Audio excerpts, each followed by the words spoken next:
Hello, my friends, and welcome to the channel. I am Nicole, and I live in India, and today I'm with my very good and sometimes only friend, Laurence. There you go.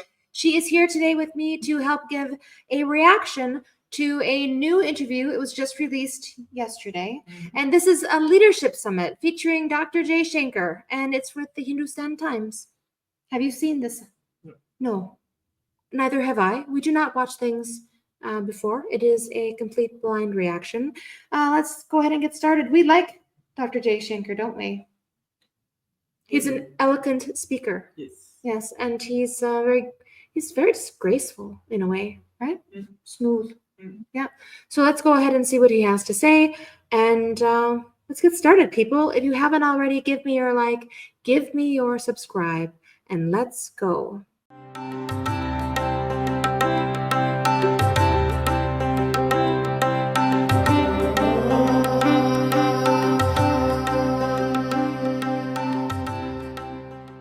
Let's go.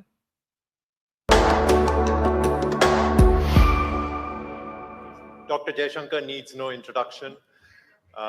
He is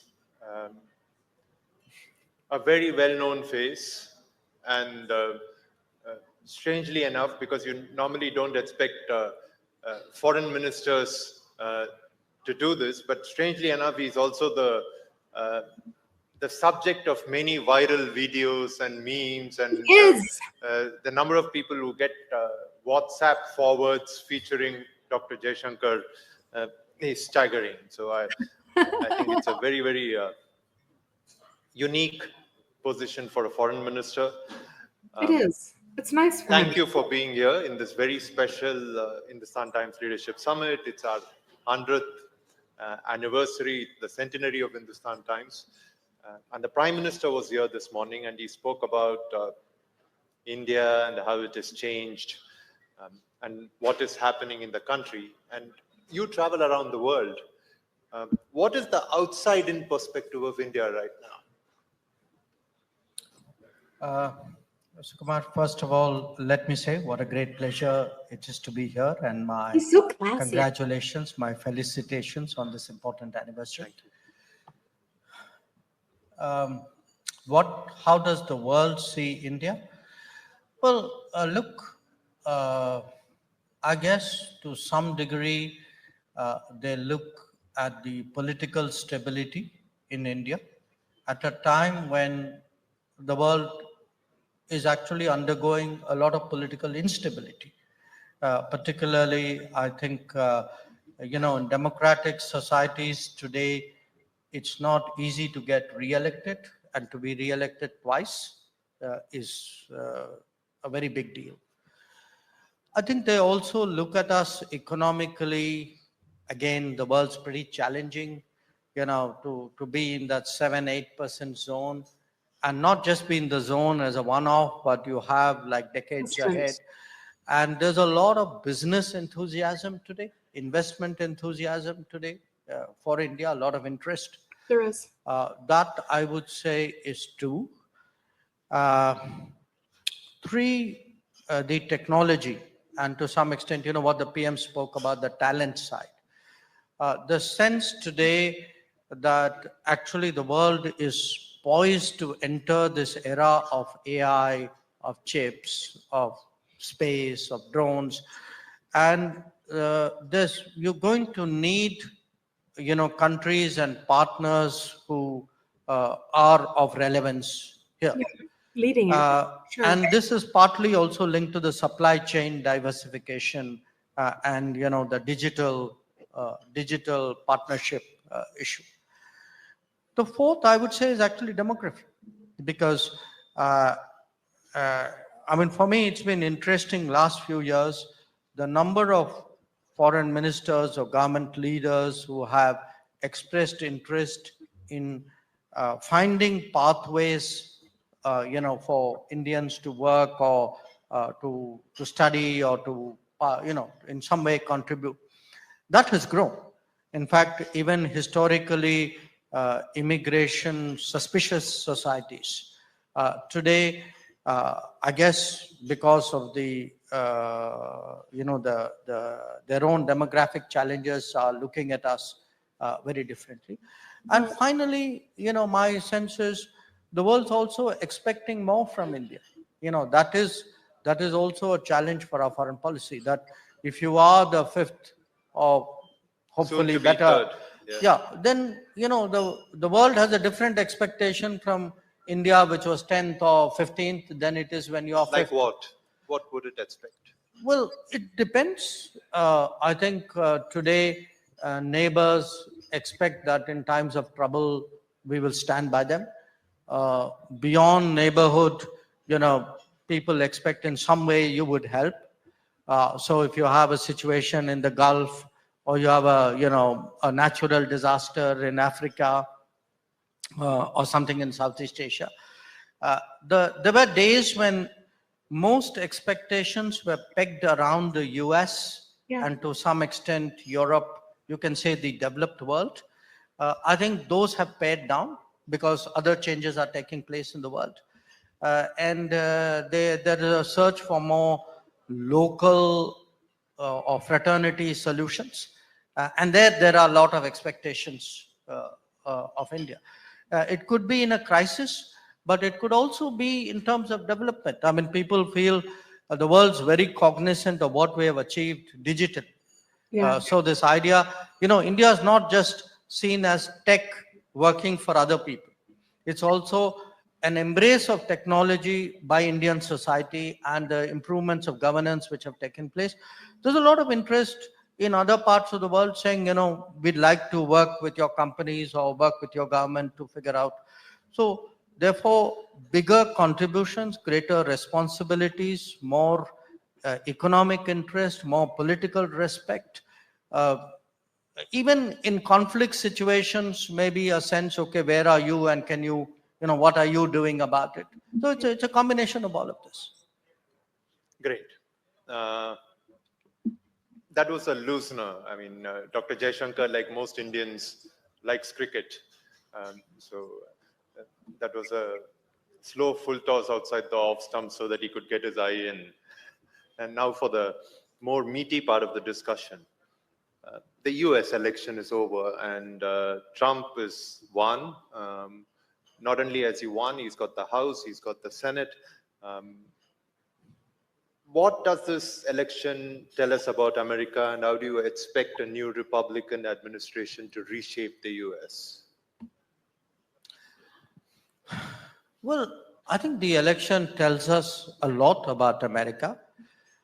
For starters, it tells us that the initial, the reasons why Trump won the first term, many of those concerns and priorities have actually intensified in these years. They have not gone away. So therefore, if Trump is getting larger numbers, it also means that those very trends which drive it have become much more serious. So what are those trends? I think it is a concern in America that globalization has been harmful. Globalization is currently there, has not served American interest, has been in many ways detrimental or harmful to different segments of American society. It has made them less secure, both psychologically and in terms of conceptually how they view the nation. It's also made them, I think, rethink about the terms of engagement with the world. That a time when America felt it was big enough and empowered enough and resourced enough to actually take care of every global problem. I think that era is behind. I mean, Americans today are asking themselves, saying, if things are broke at home, Yeah. why are my resources going outside to fix it? Yeah, you've spoken about this. Yeah. Dominance and generosity, those were the terms that you used.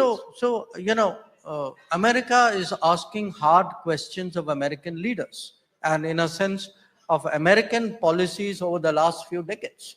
So to a great extent, I would say the verdict is also a reflection on the outcomes of policies which many previous American presidents pursued, certainly in the last 20 odd years.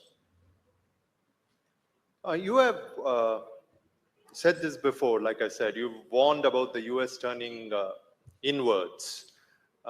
This is something that has also come at a time when China is becoming very, very assertive globally. Will an insular US posture affect us in some way? No. Hang on. You use two words, inwards and insular.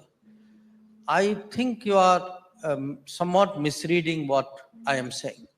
You know, the United States is seeking, President Trump is seeking to reset the terms. That doesn't mean he's turning his back on the world. He's telling the world that, there's a different deal on offer. Your access to the American economy, your expectation of American resources and activities, the cost to America, all these will change. So I think it's very important, because look, there are debates in America, like in any society. Political debates are always overdrawn because each party wants to portray the other as an extremist. I don't think it's feasible, or it is actually anybody's case, that America would turn its back on the world. What America would say is, there is a world. I mean, if you are the number one power, you have to remain engaged with the world. But the terms you are offering to the world are going to be different from the terms which were there. And that, I think, is going to be the disruption, because the rest of the world has slid into a habit. Some are more habituated because they were closer to America. Some are less habituated, like us, because we didn't have the same intensity of ties or the extent of dependence or reliance which, say, allies in many cases had. So we are going to see in different domains, US take up different kinds of positions, each one of which will have a global impact. And each one of it will be calculated for its global consequences. So it will be very global. It will be differently global. Its terms on offer would be significantly different. During his first term, President Trump reset the relationship with China to a significant extent, and the next government, I think, the next administration carried that forward, especially in trade. Do you see more of that coming?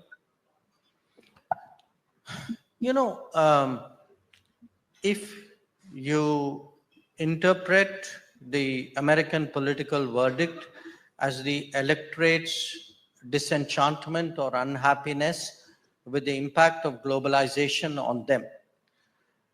Obviously, when you speak about globalization, you have to talk about China, because China has been the big beneficiary of 25 years of a certain model of globalization, to which in America the Clinton administration acquiesced in the first place. Now, so if you are saying, I'm not going to let my manufacturing be hollowed out more. If you're going to say, I'm going to have to deal with, competition on a fairer basis. If you're going to say, I'm going to rebuild my industry, obviously each one of these has consequences for US, China. And the dilemma of the US, I should also add, is not unique. I think a lot of other countries face their own versions of that dilemma, including us. A lot of our challenges, whether it is on trade, whether it is on FTA, whether it is on China, are not dissimilar. They're not identical, but they're not dissimilar. Under the Biden administration, we saw three major breakthroughs as far as India was concerned.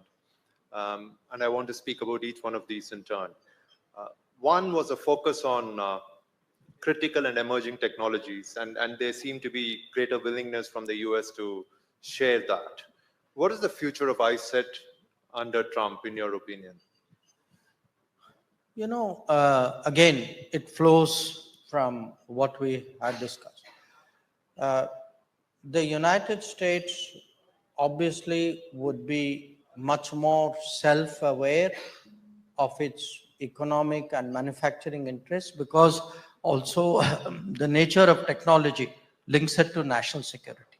So today, manufacturing, national technology, national security cannot be compartmentalized.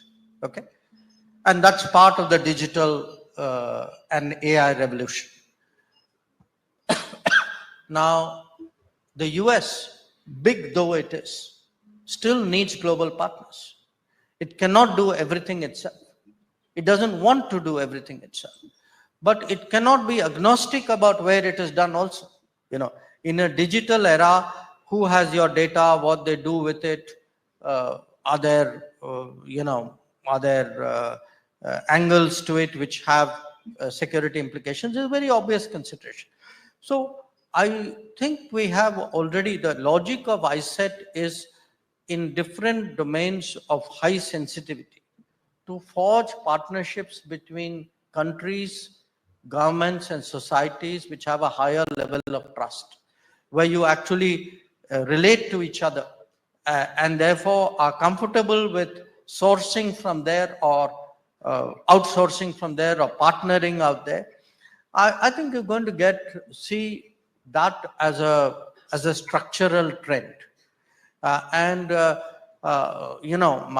own sense is, if President Trump is determined to make America more competitive and brings to it a strong element of business viability, I think such an America will actually look for partners with whom it can actually work in a complementary fashion. So to my mind, the reworking of supply chains and the engineering of new digital chains, I think will continue. Yeah, especially. Okay, I think you've answered not just the first point I wanted to make, but the third question I wanted to ask you, because one of the other big changes we've seen is really the fact that the US sees India as an important partner when it comes to diversifying supply chains. The second change that we've seen in our relationship is that it seems to have moved from a buyer-seller relationship when it comes to defense to one that involves co-production, co-development.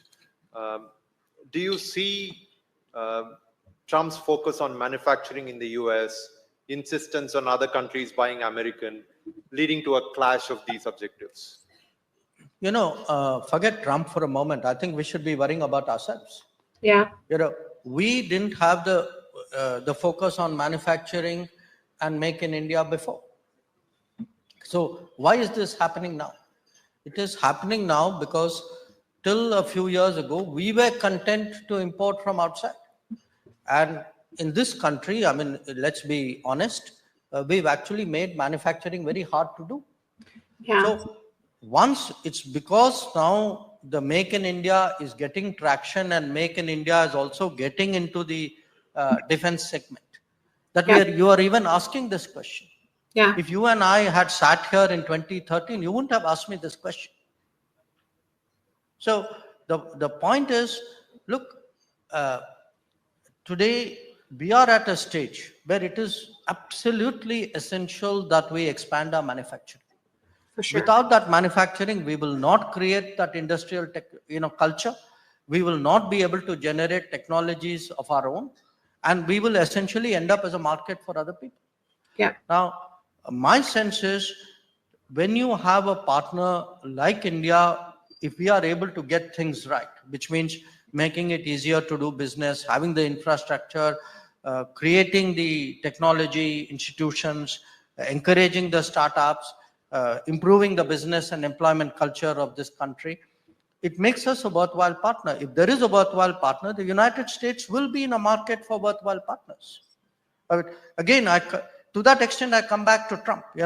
Trump is not against international partnerships. The best I understand Trump, he says, pay your fare as you go along. So we are a country which pays its fair share.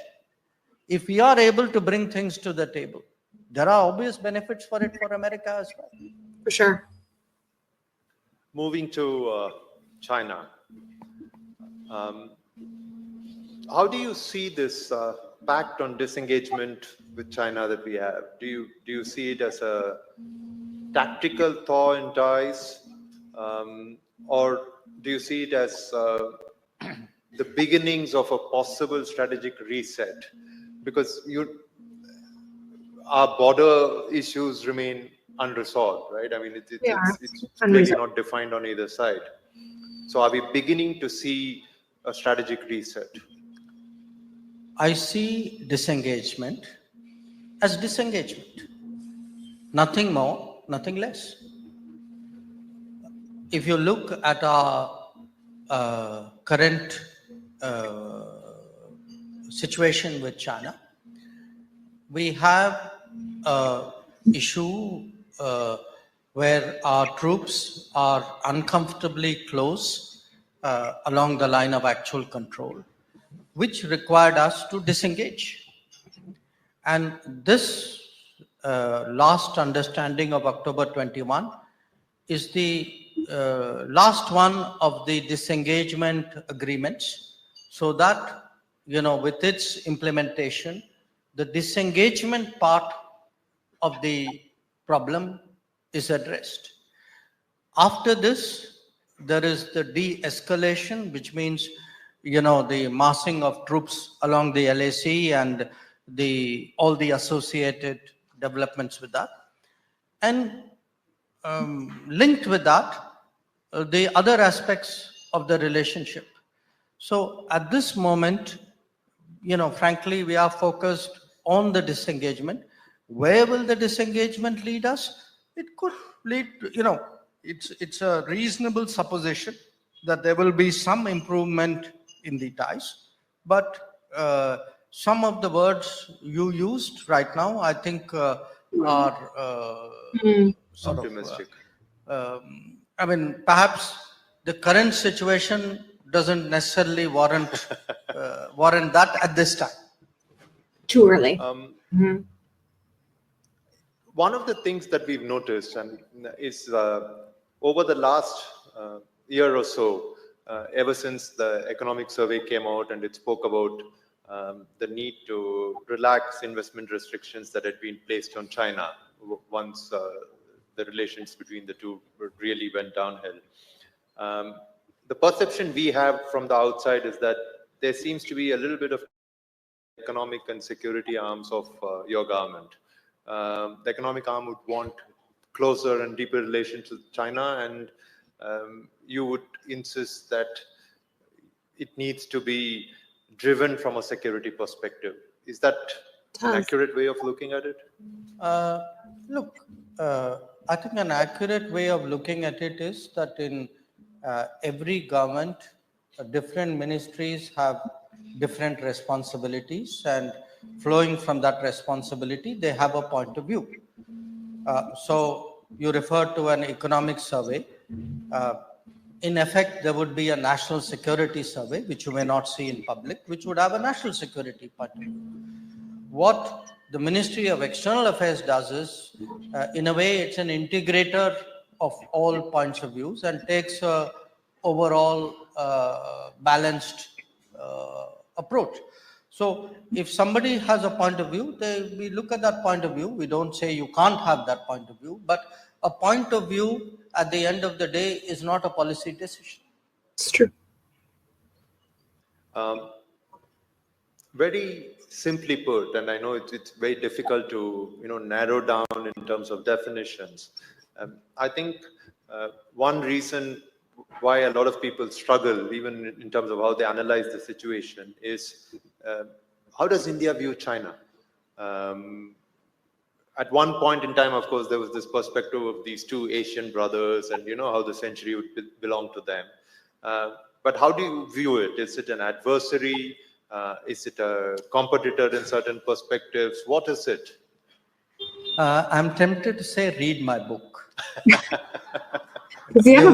You'd get in each book a chapter on China, which would give you I need to get his book. But I'll give you a short, condensed form of the answer. Look, you have two countries, quite unique.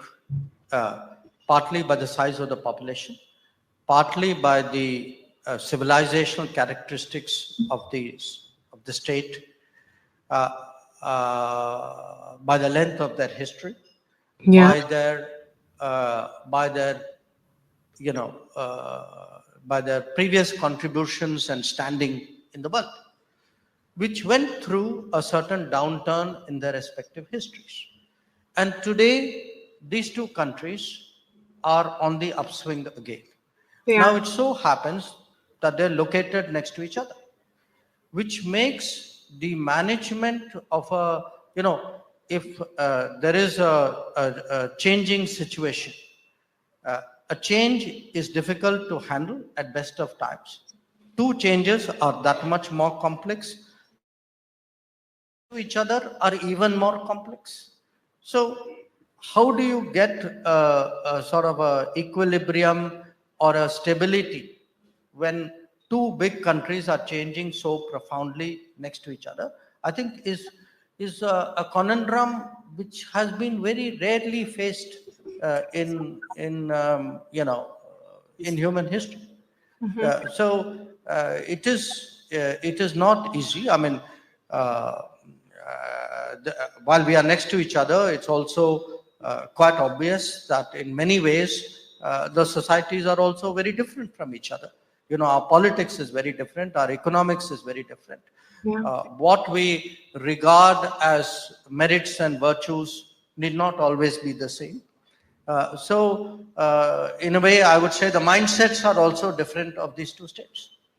So you have to factor all this in making an approach. And that is why it's such a complicated relationship. Right at the beginning, in answer to the first question, you mentioned that the world also expects things from India. And this year itself, we've seen Prime Minister Modi actively get involved in communicating messages between President Putin and Zelensky on the Ukraine war, for instance. Where do you see this going? Do we have a role to play in facilitating peace? Yes, I think we do. Look, when the war started, we took the position that, I mean, this was unfortunate, it was tragic, and we never really thought that the solution would come from the battlefield. Okay. You said this before, it comes with negotiation. We said it at some point of time. Not everybody took it well. We handled the challenges coming out of the conflict, obviously with our national interest in mind. Not everybody took that very well, but we had what we had. Now, the fact is, into its third year now, it's very clear, it's even clearer that you're not going to get a battlefield-based solution. Okay. No. Now, what are the choices? The choices is one is to stay on the sidelines and, say, well, it doesn't concern me. The other is to give broad homilies and leave it at that. A third one is to back one side or the other, which some countries are doing. And maybe a fourth one is to say, okay, let me apply myself to this tragic situation. Let me try to do something about it. Maybe it will work, maybe it will not, but why should I not at least, do my best?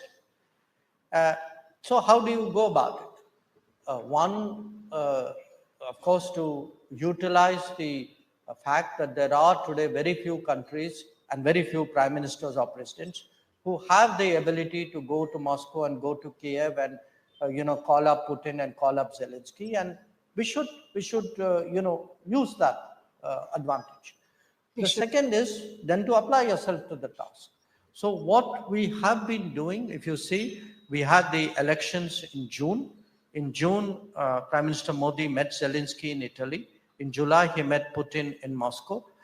In August, he met Zelensky again in Kiev.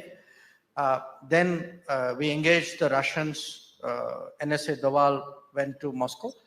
In September, Prime Minister met Zelensky again in New York. In October, he met Putin in Kazan. So what we've been trying to do is to have conversations Mediate. in good faith with the understanding that common points or convergences in those conversations, if the other party was comfortable, we were prepared to share it with the other side. Now, it's not going to be easy. To the best of, there have been efforts by individual countries to work out individual problems. The Turks, for example, did the grain corridor. And some other countries did the POW exchange. So there have been occasions when individual problems have been addressed. But in terms of actually looking at the fundamental issue, the conflict, I don't think there are too many others. We have not put forward a peace plan. We don't think it's our business to do that. Our business is to try to find a way of bringing these two countries to a point where they are able to engage, because at the end of the day, they have to engage with each other. Others cannot solve the problem if they are not willing to solve it. And I must tell you, as we embarked on this exercise in the last few months, there was initially more skepticism. I think over a period of time, more and more countries, including Western countries, actually have told us, please keep at it. We see a use for it. And I draw your attention to the fact that Chancellor Scholz yesterday spoke to President Putin for the first time after the conflict began. So you can see what is the direction in which the world is moving. I think the world is, in a way, sort of exhausted. I mean, this conflict has exacted a huge price, obviously from the two protagonists, but from everyone else as well. It is a time when there is a global demand for some kind of solution. And I think we would be stepping up to our responsibilities and the world's expectations by trying to do something. Great. I have many more questions, but we are out of time, but you have a flight to catch. Dr. Jaishankar, thank you very much. Thank you. Well, that was a lot of stuff to cover. Yeah, was a lot of stuff to cover. Any particular topic that you liked? Yeah, but I forgot. That you forgot because it was so long? Yeah. If we start from the beginning, like with Trump, Take me through maybe that. I'll try to take you through. I didn't take notes, and I should have. I keep on saying now with these longer videos, I need to start taking notes. But with Trump, I really appreciated the way that he was able to translate, or I guess just talk about how the American policy will change, and I really think he hit the nail on the head in terms of how the American people are feeling, and why we voted for Trump a second time. The issues that we had, I think, as a country were not addressed. People feel overlooked, and I like the way that he said that he doesn't believe America will not engage, but that there will be new terms, and I'm sure that there will be. Trump enacted new terms initially, when he was last president, and I'm sure that he will do that again, and on probably most likely a bigger scale. So I did definitely appreciate that. Regarding China, I think that again we are in I really like the way that he explained that on how very true also. the societies and the countries themselves have so many similarities, so different, but yet very similar in certain ways, with the population and the history and the struggle. These are things that both countries have had, and yet so different, and approaching things as countries and policies so differently. And I really like the way that he, It's so close but geographically. so close geographically. I really like the way that he described that and spoke about that. I'm glad that we have de-escalated the line of control. I think that there is a lot of work that needs to continue there, though. I think it's still kind of scary, that line of control with China. I think that there is ongoing and continued effort to make certain that that is a safe space. I don't know if it is right now, though. So then there's with the stepping up into the policies with Ukraine and Russia. I think India can play a much bigger role as they currently are. He said that they don't want to bring about like a peace policy. I kind of am. I think that's unfortunate. I think India could be in a unique position to broker a peace policy. I think they are doing what they feel is right, though, and that Right, I think they're right. yeah, This is not going to. This is going to end. but it is. Yeah, it's going to The way end. it's going to end is It's probably with negotiation. It's not going to be much negotiation. I don't think so, and it's going to be on Ukraine losing parts of it. Yeah, well, I that's don't see true. how it's going to be different. So that will. But it's create not a going to end on grudge. the battlefield. No, but that's going to create a grudge somewhere, and it's better to not be the one Who's the brokering policy. that? Yeah, that could be very true. But I do definitely appreciate the fact that they are trying. They're meeting with maintain dialogue and everything. I think they did talk about the new, like, the presence of India, like within this the top so many countries, and like what that means for India. And it is a new responsibility for India, relatively new speaking in that regard. We will, and when I say we, I meant like the world globally will, I think, look to India to help solve things. They'll look to India for support. They'll look to India for help, with natural disasters, and brokering deals between countries, and being there to mitigate and just to facilitate and to help. And I do see India taking a much bigger role globally, and I think that's great for India. And they can and they should. Yeah. So did that bring back any of what you were going to No, say? that was the China. The China? Yeah, his vision on how similar stories they have, and yet how So different. they are. The fact that they have this thousands of years of civilization. Yeah. And they both culturally very, very different. But when you have two countries next to each other changing at the same time, Yeah. of course you're going to have. You're going to have some disruption. Yeah. Yeah. So overall, I'm really happy to have watched the video. This leadership summit seems like it was. I guess the prime minister was there. It looks like they had a very interesting group of speakers. We'll have to see if there's any other interviews that we want to watch from there. Dr. Jaishankar, as always, classy, smooth. I mean, he's such a smart guy. I've said it before, but I love watching his videos because the way that he describes things and the way that he speaks, it's easy for someone that's not a political foreign affairs, minister to grasp and to understand. He really does speak to the people.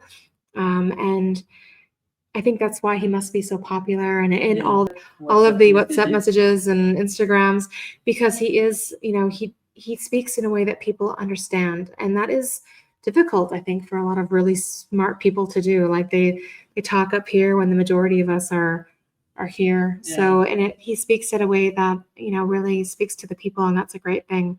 We're really a fabulous representative of India, and we're happy to have him. So lucky to have him. So if you like the content, please do give a like. Please give a subscribe. If you have something that you would like to see us react to, please put it in the comments. I'd love to hear from you. Thank you for watching. And as always, we love you, and bye-bye.